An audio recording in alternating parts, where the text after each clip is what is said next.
Então, se você quiser abrir a sua Bíblia aí em 2 Crônicas, capítulo 20, eu não vou ler o texto agora, mas eu queria só fazer uma recapitulação a respeito do que nós falamos a semana passada. A semana passada, o tema da mensagem é "Eu não sei o que fazer", porque eu falei a respeito de quando Josafá foi cercado por outros 3 reinos que se levantaram contra o povo de Judá para tentar destruí-los. E ele, quando recebe a notícia, fica preocupado, fica com medo, porque ele sabia, embora ele fosse um rei muito poderoso também, com um exército gigantesco, mais de 1 milhão de guerreiros, ele sabia que ele não poderia lidar com aquela multidão que vinha contra ele, se não houvesse uma intervenção sobrenatural do Senhor.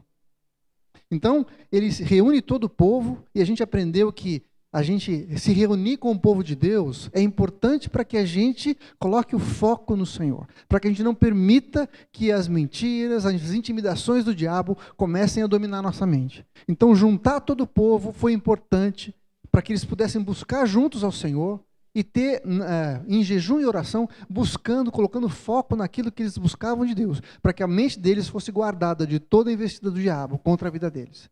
E quando eles começam a buscar a Deus, e Josafá faz uma oração tremenda, apelando para aquilo que Deus havia feito no passado, para quem Deus era naquele momento e para as promessas que Deus haveria de cumprir na vida daquele povo. E ele diz assim: Senhor, nós não sabemos o que fazer, mas os nossos olhos estão postos no Senhor. E isso foi chave, foi fundamental para que eles obtivessem a vitória que a gente vai ver nessa manhã. Josafá se levanta como um rei que conhecia Deus, que buscava Deus, que tinha tido o seu reino confirmado pelo Senhor, mas ele reconhece que ele seria incapaz de lidar com aquela situação. Por isso ele busca Deus e olha para aquilo que Deus havia feito na sua vida e na vida do seu povo e fala: Deus, faça alguma coisa, porque nós não podemos fazer nada. E nós não há força o suficiente, mas os nossos olhos estão postos no Senhor.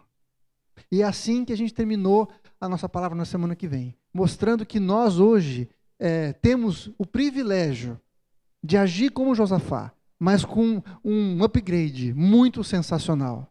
É olhar para esses momentos na história através de Jesus. Ver o que Jesus é para nós hoje, quem nós somos para Jesus hoje. Aquilo que ele fez na nossa vida, da onde ele nos tirou, e quais são as promessas de Jesus para nós. Jesus, como eu falei, não importa a pergunta, é sempre a melhor resposta. E eu quero mostrar para vocês hoje como Deus responde para aquele povo depois que eles buscam a Deus de uma maneira tão intensa. A vitória que eles obtiveram foi uma vitória sensacional, sobrenatural. Tão poderosa que afetou todas as pessoas que estavam ao redor do reino de Judá. O temor do Senhor se espalhou por todos os povos que viviam ao redor deles. E isso trouxe paz e segurança para o reino de Josafá. Bom, então, a gente terminou a palavra da semana passada, e o texto principal estava lá em 2 Crônicas, capítulo 20, verso 12, que diz: Ah, Senhor nosso Deus, acaso não executarás o teu julgamento contra eles? Porque em nós não há força para resistirmos a essa grande multidão que vem contra nós. E não sabemos o que fazer, porém os nossos olhos estão postos em ti. O versículo seguinte, Deus então traz a resposta àquela oração. E eu quero ler com você 2 Crônicas 20, a partir do verso 14, que diz assim: Então veio o Espírito do Senhor no meio da congregação sobre Jaziel, filho de Zacarias, filho de Menaia, filho de Jeiel, filho de Matanias, o levita, dos filhos de Asaf. E disse o seguinte: Dai ouvidos todo o Judá, e vós, moradores de Jerusalém, e tu, ó rei Josafá, ao que vos diz o Senhor: Não temais, nem vos assusteis por causa desta grande multidão, pois a peleja não é vossa, mas de Deus. A peleja não é vossa, mas de Deus. Veja, o que Deus diz para aquele povo é o seguinte: Ele diz assim: Não temais, nem vos assusteis por causa dessa grande multidão. Sabe o que Deus está falando para aquele povo? Olha, gente, não precisa ter medo. Eu sei que a situação é terrível. Eu sei que tem uma multidão cercando vocês. Eu sei que isso é motivo de medo. Mas eu estou dizendo para vocês, não temam. Deus, quando fala conosco, Ele não minimiza os nossos problemas. Ele não fala assim, não é nada, e que isso, isso é nada.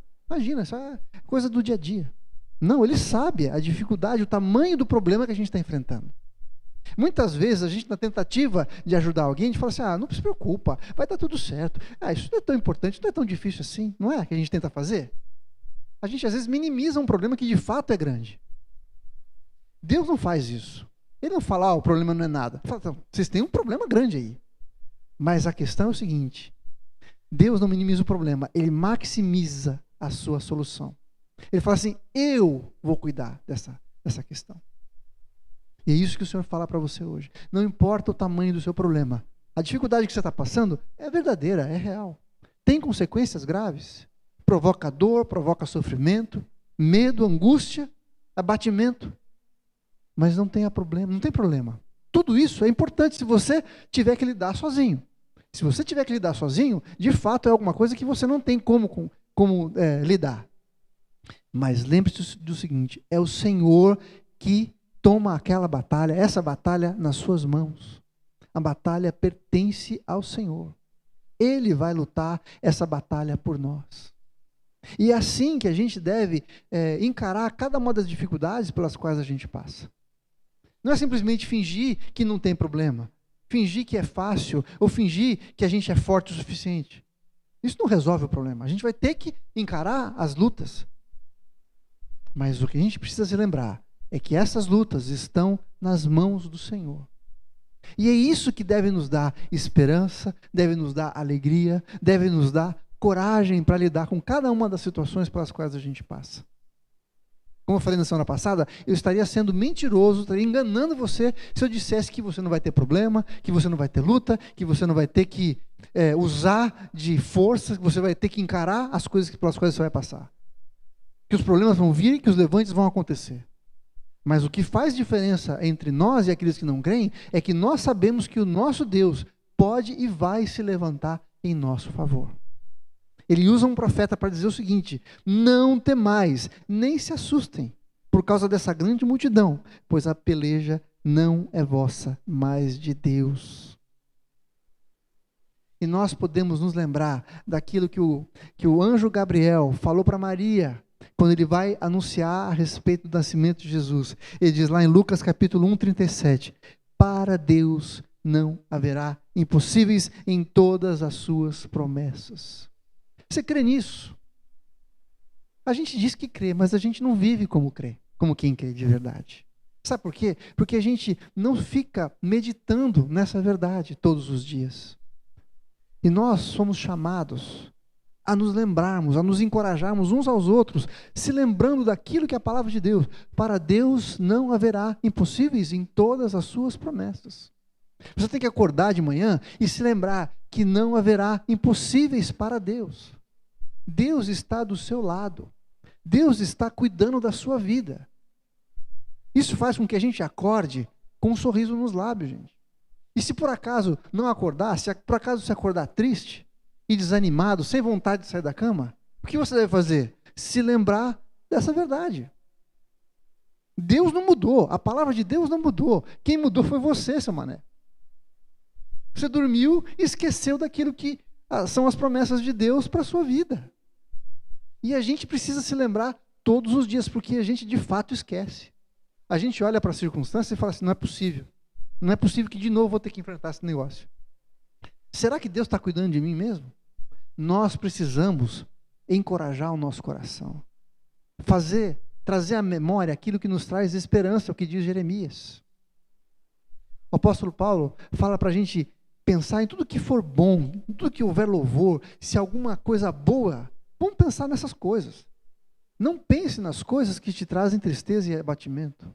Não é fazer o papel sabe aquele negócio do contente, o jogo do contente. Não, no fim vai dar tudo certo. Não, Deus não minimiza o problema. Ele sabe que tem um problema. Mas ele fala, o Senhor vai cuidar das suas batalhas. Para Deus não haverá impossíveis. E na resposta que Deus nos dá, então, a primeira coisa que Ele faz é nos dar, então, esse consolo. Olha, fica tranquilo, a batalha é grande, mas ela é minha, eu vou cuidar dela. Mas Deus também nos deu para aquele povo a estratégia, nos mínimos detalhes, em como eles deveriam agir. Deus não nos deixa no vácuo, Ele nos dá uma estratégia. E cabe a nós obedecermos a sua estratégia e andarmos por fé. Por mais maluca que seja, a gente vai andar por fé, crendo naquilo que o Senhor disse para a gente fazer. Ele fala assim, lá no versículo 16, ele fala assim: amanhã vocês descerão contra eles, porque eles vão subir pela ladeira de Ziz, e vocês vão encontrá-los no fim do vale, de frente ao deserto de Jeruel. Está vendo como Deus é específico? Deus já sabia o que ia acontecer, e por isso Ele dá detalhes. Ele fala assim: vocês vão por esse caminho, vocês vão virar a terceira direita, lá no farol, você vira à esquerda, quando você encontrar o mercado do dia, você faz a voltinha e vira à direita de novo. É assim que Deus faz conosco, Ele dá detalhes, porque Ele sabe como o inimigo vai se levantar. E ele continua dizendo: neste encontro, vocês não vão ter que pelejar, mas tomai posição e ficai parados, e vede o salvamento que o Senhor vos dará, ó Judá e Jerusalém. Não temais, de novo, não temais, nem vos assusteis. Amanhã saiam-lhe ao encontro, porque o Senhor é convosco. O Senhor dá detalhes. E aqui tem uma coisa meio paradoxal, meio estranha. Por quê? Porque Deus fala assim: olha, eu vou lutar, a batalha é minha, mas vocês vão até lá. Pega o seu exército, se prepara, tomem posição, ele diz. Tomai posição e ficai parados, e vede o salvamento que o Senhor vos dará. Nessas horas muitas vezes a gente confunde as coisas. A gente acha que porque Deus prometeu alguma coisa para nós, a gente pode botar o pé para cima e ficar esperando. Mas em nenhum lugar da Bíblia a gente vê esse tipo de comportamento. Pelo contrário. Você quer ver só? Lá no Salmo 127:1, o que diz lá? Se o Senhor não edificar a casa, em vão trabalham os que edificam. Se o Senhor não guardar a cidade, em vão vigia a sentinela. Espera aí, é para guardar a cidade ou não? É para construir a casa ou não? Porque Deus tem que fazer isso também? Exatamente. Nós trabalhamos em conjunto com o Senhor. A gente constrói, a gente trabalha, mas se a bênção do Senhor não estiver por lá, não estiver conosco, vai ser em vão o que nós vamos fazer. A gente coloca vigias, cuidando da cidade. Mas se o Senhor não guardar, é em vão o nosso cuidado. A gente trabalha junto com o Senhor. E a mesma coisa para aquilo que Deus propôs para nós, sabe? Deus te propôs alguma coisa, te deu uma promessa. Não quer dizer que você pode ficar sentado esperando cair do céu. Deus chama pessoas que estejam dispostas a trabalhar, a fazer a sua parte. E Ele vai abençoar aquilo que nós colocarmos na nossa mão para fazer. Então, se Deus te chamou para fazer algo, não fique esperando sentado a bênção de Deus. Faça a sua parte, trabalhe, busque a Deus, faça aquilo que Ele te chamou para fazer. Deus vai te prosperar, mas se você não trabalhar, meu amigo, esquece. Não vai cair do céu. Deus quer curar a sua vida, mas se você não der passos para a cura, você não vai ser curado. São coisas que andam juntas. Você quer emagrecer? Não adianta falar: Deus, abençoa essa dieta e continuar comendo que não é um louco. Não vai rolar. Percebe? Se a gente não mudar os nossos comportamentos, a gente não vai ser transformado. A bênção de Deus empurra aquilo que nós já estamos fazendo. Sem a bênção de Deus é impossível a gente ser transformado. Mas Ele espera de nós a nossa decisão. Por isso Ele fala: tomem posição, vão até lá. E vão do jeito que eu estou mandando vocês irem. Vão do jeito que eu estou mandando vocês irem. Porque quando vocês chegarem lá, vocês vão ver o grande livramento. Não temam, nem vos assustem. Porque amanhã o Senhor será com vocês. Essa foi a resposta de Deus. A batalha não é de vocês, é minha. Eu vou estar com vocês, mas vão até lá. Do jeito que eu estou mandando. E aí a gente vê a resposta da resposta. Deus dá uma resposta para aquele povo. Mas aí Josafá, de novo, responde para aquilo que Deus falou para ele. E eu sempre digo o seguinte, que a nossa adoração, aquilo que nós entregamos para Deus, é sempre uma resposta à revelação de quem Deus é. É sempre uma resposta àquilo que Deus fez. Deus sempre dá o primeiro passo. Deus é que veio em nossa direção. Se você está aqui hoje, é porque Deus te trouxe aqui. A gente acha que a gente decidiu alguma coisa, você não decidiu nada. Se o Senhor não tivesse soprado em você, você não estaria aqui. Nós somos incapazes de buscar a Deus. Mas Deus, na sua infinita graça e misericórdia, soprou no seu ouvido para que você viesse aqui. Ele te atraiu. Com graça, Ele te atraiu. E o Senhor quer que você esteja aqui. Então, Josafá responde aquilo que Deus fala. E como que ele responde? Versículo 18, diz assim: Então Josafá se prostrou com o rosto em terra, e todo Judá e os moradores de Jerusalém também se prostraram perante o Senhor e o adoraram. Adoraram. Eles colocaram o rosto em terra e falaram: Senhor, eu creio naquilo que o Senhor está falando.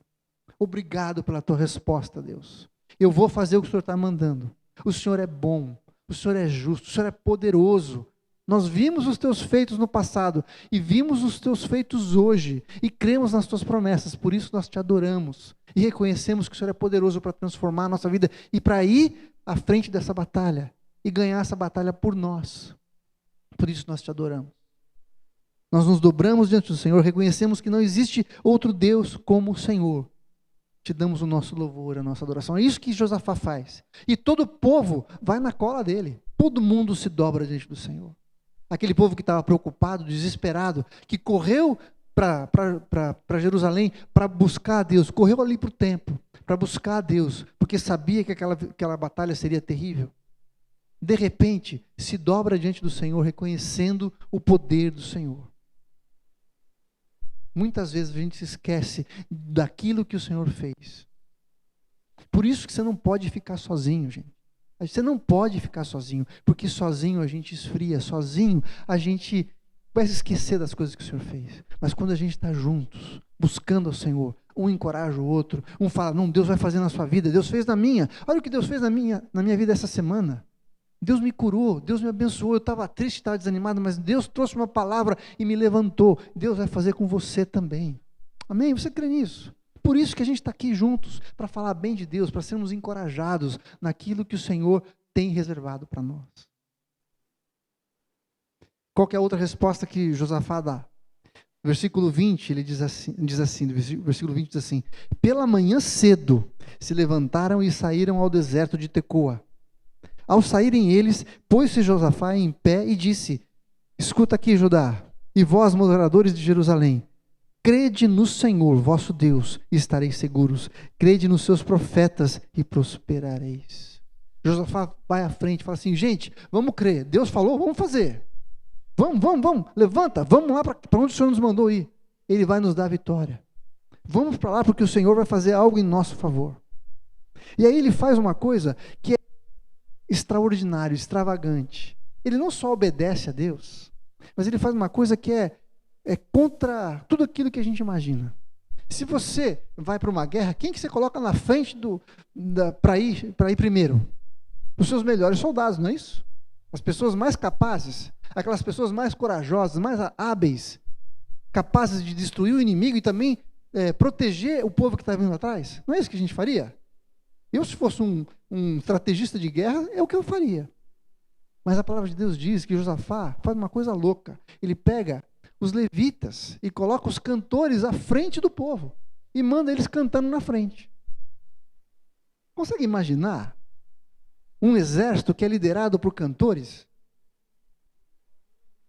Já pensou, você que gosta de cantar, estaria afim de ir na frente da batalha? Mas por que ele faz isso? Por que ele faz isso? Porque ele tinha convicção daquilo que Deus ia fazer. Ora, se não sou eu que vou lutar, não estou preocupado. Eu vou colocar os cantores ali. O texto não diz, mas eu imagino que Josafá foi esperto. Agora você imagina o povo indo na direção de 3 exércitos cruéis que estão babando para matar você. O que o povo vai ficar falando? Ih, meu Deus do céu, não vai dar certo esse negócio. A gente vai chegar lá, vai morrer todo mundo.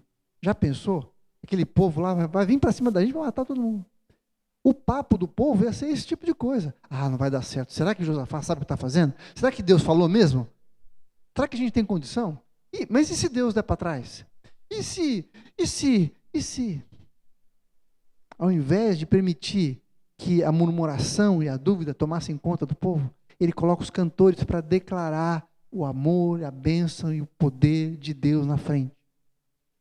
Esse povo que foi cantando começou a contagiar todo mundo que vinha atrás. Em vez de eles ficarem com medo, falando daquilo que podia dar errado, eles começaram a cantar a respeito de quem Deus era, daquilo que Deus havia feito, das suas misericórdias e da sua graça, do seu poder, das suas conquistas. Isso foi criando naquele povo, sabe aquela coisa de nós vamos vencer porque o Senhor vai por nós, o Senhor vai lidar com essa questão em nosso favor.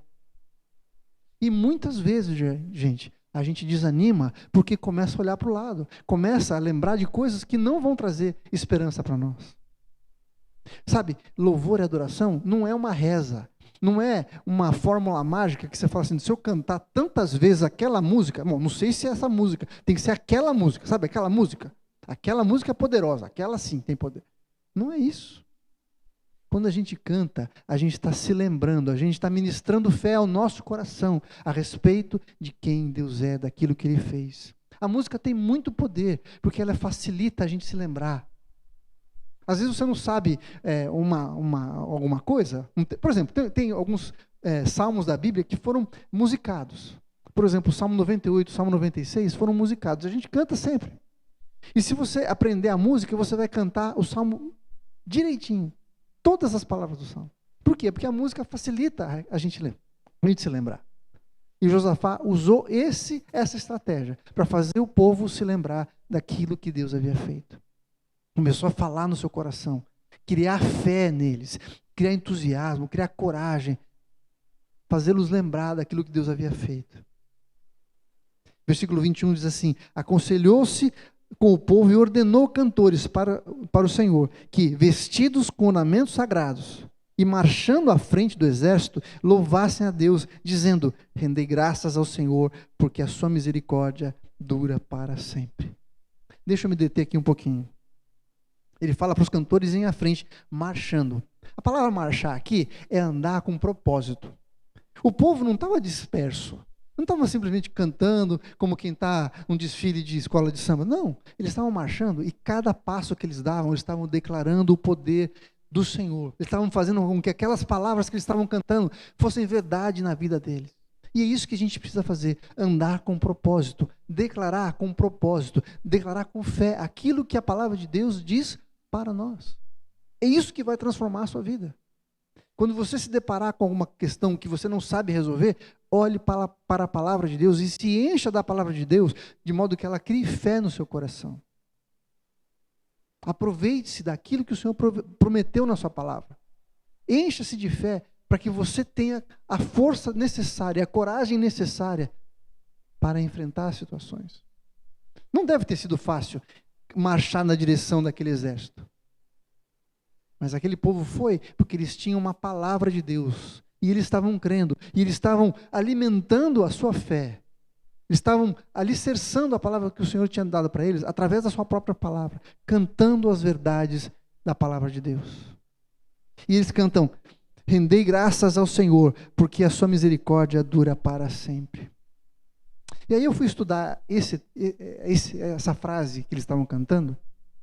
E acho que é como a gente fala de uma música hoje. Por exemplo, vamos dizer assim, vamos cantar aquela música com todo louvor, né? Por exemplo, né? A gente fala uma frase da música, e você sabe qual música é e tudo aquilo que aquela música, o que aquela música representa, o que aquela música diz. Quando Josafá falou para cantar essa música, que eles estavam cantando, ele estava se referindo ao Salmo 136. E como é importante a gente conhecer o Salmo 36, sabe por quê? Porque nesse Salmo, depois você vai ler na sua casa. O que esse Salmo diz? O que esse Salmo fala? Primeiro, ele fala sobre a soberania de Deus. No versos 1 e 2, ele fala sobre como Deus é soberano. Depois, nos versos 5 a 9, ele fala como Deus criou todas as coisas. Ele fala de um Deus que é soberano, fala de um Deus que é um Deus criador. Isso está falando de um Deus que é poderoso, não é isso? Um Deus que cria as coisas é um Deus que é todo-poderoso. Concorda comigo? Então, quando eles estavam cantando aquela música, aquele refrãozinho, eles estavam se lembrando de tudo que aquele salmo estava falando. É um Deus criador. Depois, o salmo fala nos versos 10 a 16, em como Deus livrou o seu povo do Egito, em detalhes. Fala das pestes que foram lançadas contra aquele povo, como ele humilhou o faraó, como ele abriu o mar vermelho, como ele levou aquele povo pelo deserto. Quando aquele povo estava cantando, rendei graças ao Senhor porque o Senhor é bom, porque a sua misericórdia dura para sempre, eles estavam se lembrando de tudo que Deus havia feito. Eles estavam repetindo aquelas coisas. Deus é o nosso Deus, é o Deus soberano, é o Deus que está acima de todas as coisas. O nosso Deus é o Deus que criou todas as coisas.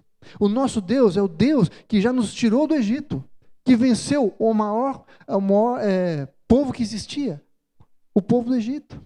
O faraó com todo o seu exército, humilhou aquele povo, fez com que eles naufragassem no meio do mar, abriu o mar para que a gente passasse. Foi o Deus que nos sustentou no deserto.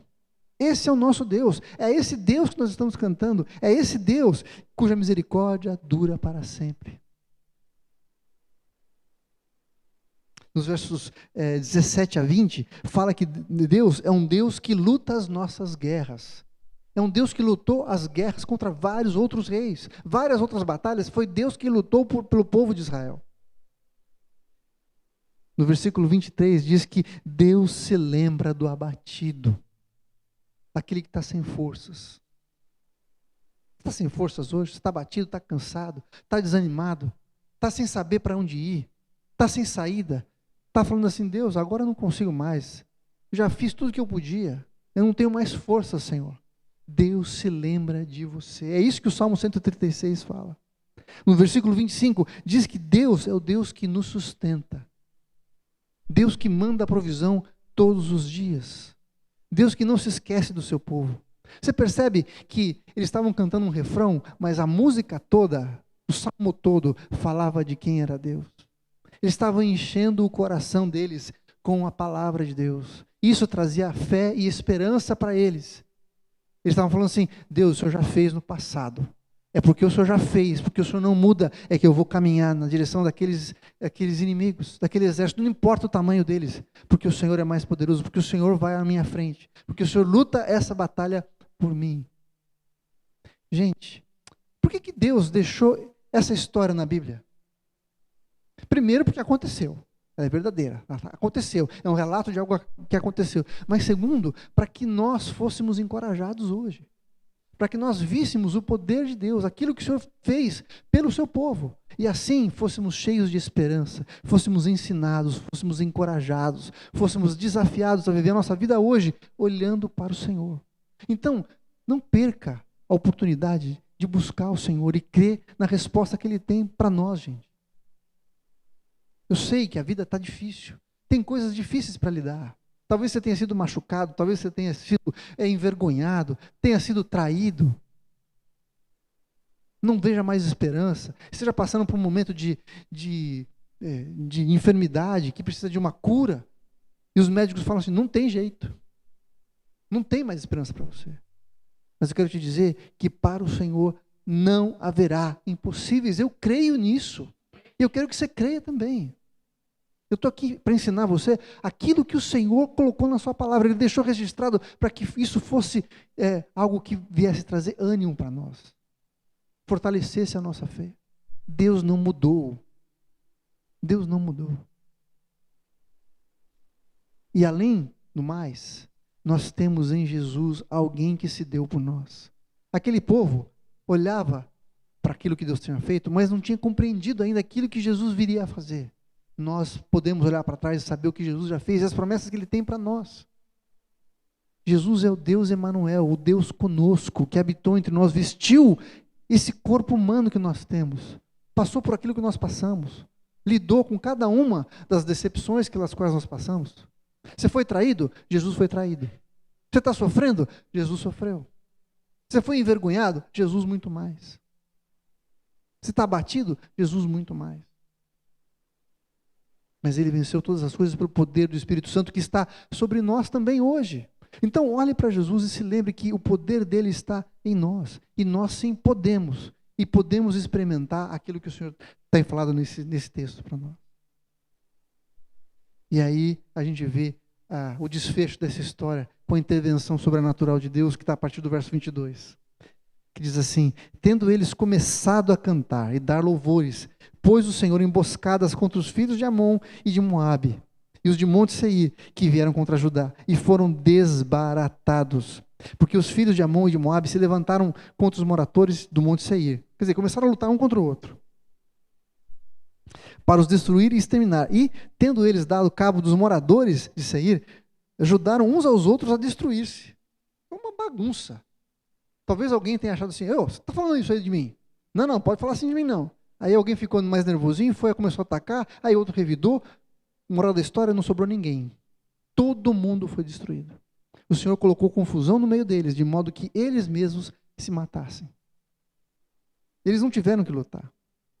Versículo 24 diz assim: tendo Judá chegado ao alto que olha para o deserto, procurou ver a multidão, e eis que eram corpos mortos, que jaziam na terra sem nenhum sobrevivente. Vieram Josafá e o seu povo para saquear os despojos que acharam entre os cadáveres, riquezas em abundância e objetos preciosos. Tomaram para si mais do que podiam levar, e 3 dias saquearam o despojo, porque era muito. Percebe? O que Deus fez? Deus acabou com aquele povo. E não só isso, eles não tiveram que levantar, puxar a espada da bainha. Não tiveram que dar um golpe. Não tinha ninguém para eles lutarem lá. Todos foram destruídos. E não só isso, tudo que eles tinham lá, o povo de Israel levou como despojo de guerra. Eles enriqueceram às custas daquele povo que queria matá-los. O texto diz que eles levaram 3 dias saqueando, levando despojo, porque era muita coisa. Pensa só, eu falei para você que Josafá tinha 1 milhão de guerreiros. 1 milhão de pessoas levou 3 dias para saquear tudo, para levar tudo para a sua terra. Você imagina o tamanho do despojo que Deus deu para aquele povo? Viu o tamanho da bênção que Deus deu para aquele povo? A maneira como Deus se manifestou e mostrou o seu poder para aquele povo? Versículo 26 diz assim: ao 4º dia, depois de eles terem levado tudo, todo o povo se ajuntou no vale da bênção, onde louvaram ao Senhor. Por isso chamaram aquele lugar Vale da Bênção até o dia de hoje. Então voltaram todos os homens de Judá e de Jerusalém, e Josafá à frente deles, e tornaram para Jerusalém com alegria, porque o Senhor os alegrara com a vitória sobre os seus inimigos. Vieram para Jerusalém com alaúdes, harpas e trombetas para a casa do Senhor. Aquele povo fez uma festa para o Senhor. Todos os instrumentos começaram a tocar e a dançar e a proclamar o nome do Senhor.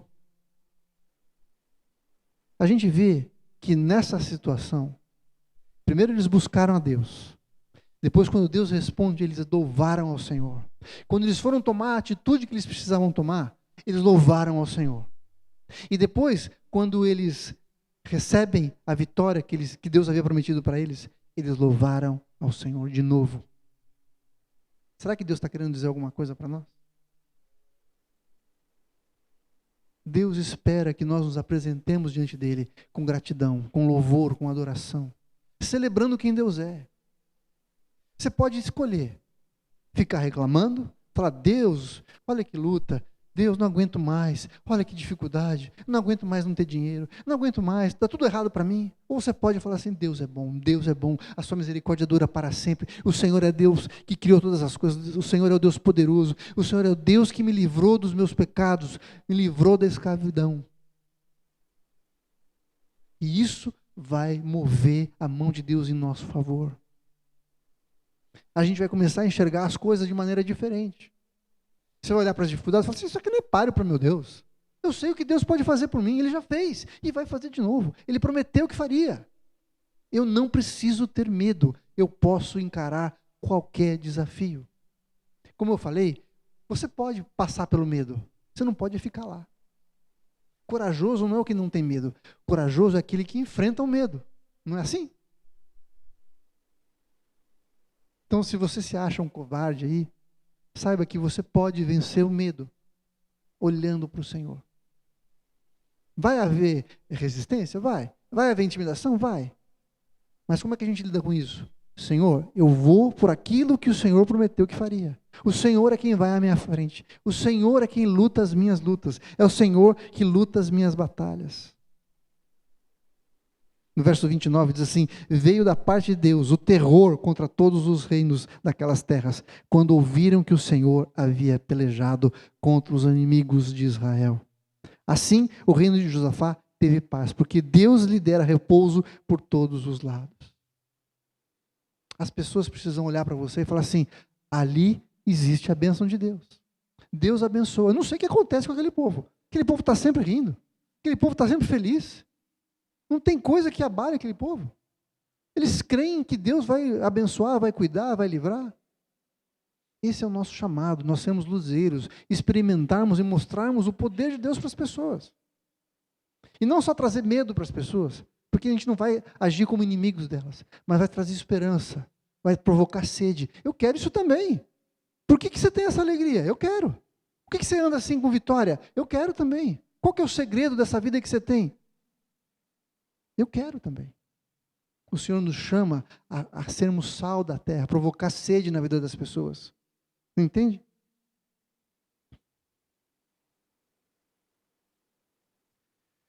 Adoração não é uma fórmula mágica. Não é alguma coisa que a gente faz com uma regrinha, com uma reza, com uma crendice. Se eu cantar bastante, Deus vai me abençoar. Não. A gente canta porque a gente responde aquilo que Deus é, a quem Deus é, as suas palavras, as suas promessas. Alguém que crê completamente na intervenção de Deus não tem outra resposta a não ser adoração. Aquele que crê completamente que Deus vai trazer uma resposta é aquele que primeiro se dobra diante do Senhor. Senhor, eu creio, eu estou aqui buscando o Senhor porque eu sei que o Senhor pode fazer e o Senhor vai fazer. Eu li na semana passada, eu quero repetir aqui, Romanos 8, os versos 35 a 37 diz assim: quem nos separará do amor de Cristo? Será a tribulação, ou a angústia, ou a perseguição, ou a fome, ou a nudez, ou o perigo, ou a espada? Tem um monte de coisa aqui, mas alguma dessas coisas pode me separar do amor de Cristo? Não. Como está escrito, por amor de ti somos entregues à morte todo dia. Fomos considerados como ovelha para o matadouro.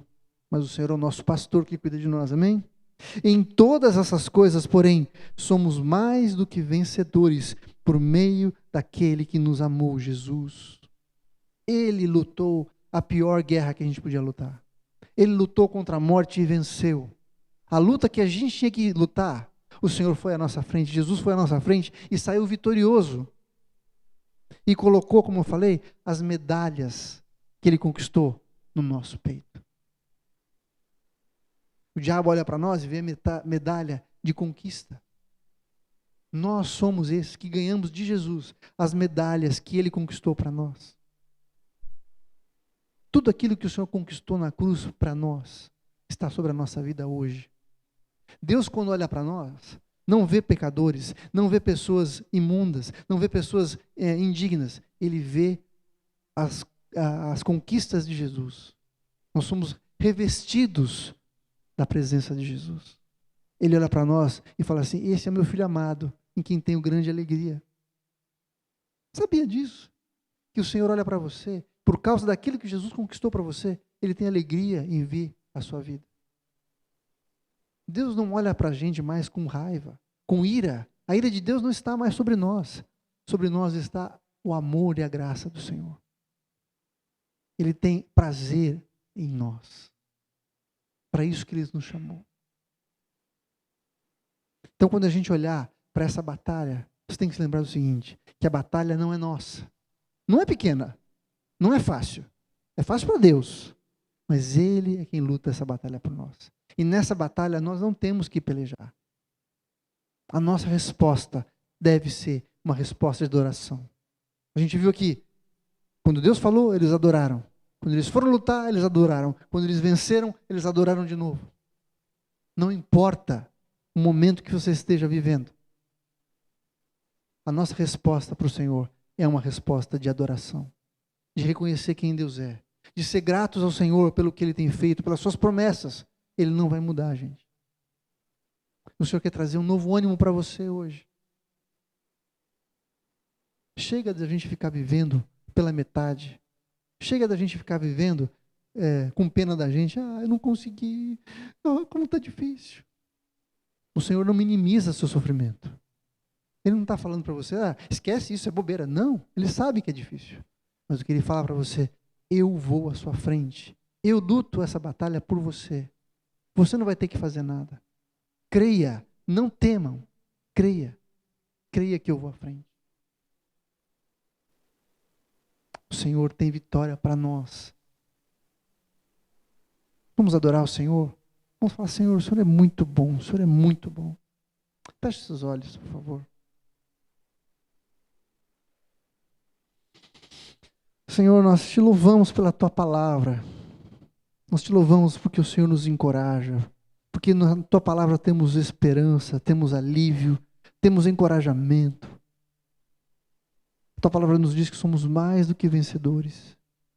E, Senhor, nós não estamos aqui para viver uma vida triunfalista, mas uma vida de vitória em Jesus. Em Jesus.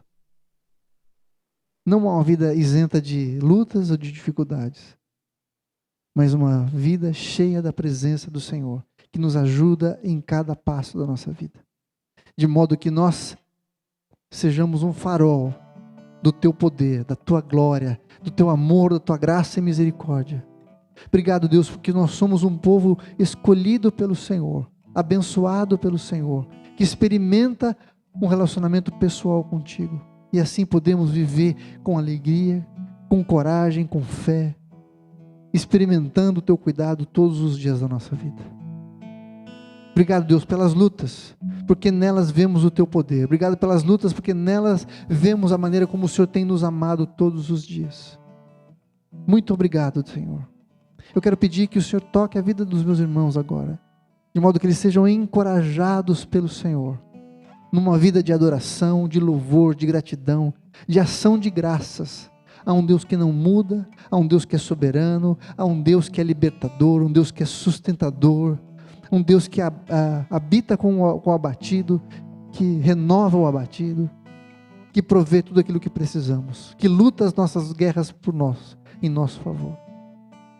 Nós queremos responder ao Senhor com a nossa gratidão, com o nosso louvor e a nossa adoração.